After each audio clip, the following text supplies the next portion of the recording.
नमस्कार मित्रांनो, मुद्द्याचं बोला या यूट्यूब चॅनलमध्ये तुमच्या सर्वांचं हार्दिक स्वागत. स्वर्गीय रणजित निंबाळकर सर खून प्रकरणाला आता 1 वर्षही उलटून गेलं आहे. मात्र या प्रकरणात सध्या फारशा काही घडामोडी या पाहायला मिळत नाहीत. मात्र नुकतीच एक बातमी ही देखील आपल्या हाती आलेली आहे की या प्रकरणामध्ये एका व्यक्तीला जामीन झाले असल्याची धक्कादायक माहिती ही समोर येत आहे.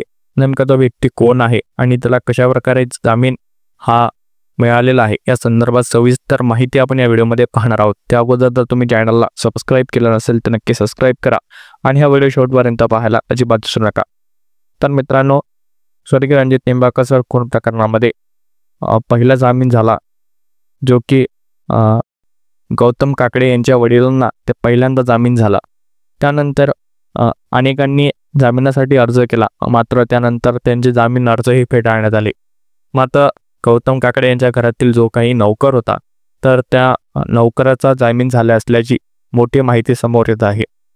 आणि त्याला जामीन झाले असल्याची एक मोठं कारण असंही सांगण्यात आहे की नेमका त्याचा त्या घटनेमध्ये रोल काय होता, म्हणजे तो त्या घटनेमध्ये कशा प्रकारे सहभागी होता हे स्पष्टपणे कोर्टासमोर न मांडल्यामुळे किंवा तसा कुठल्याही प्रकारे त्याचा त्या घटनेमध्ये प्रत्यक्ष सहभाग किंवा त्या घटनेमध्ये त्याने स्वतःहून अशा प्रकारचं कृत्य केलं असल्याची कुठलीही बाब निष्पन्न झाली नसल्यामुळे त्याला अखेर मुंबई उच्च न्यायालयाने जामीन मंजूर केला असल्याची एक मोठी माहिती या केसमध्ये आपल्याला समोर येताना पाहायला मिळते आहे.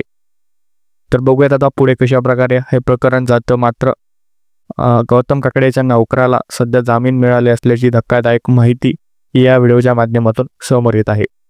हा व्हिडिओ मला आवडला असल्यास चॅनलला सबस्क्राईब करायला अजिबात विसरू नका. मनपूर्वक धन्यवाद.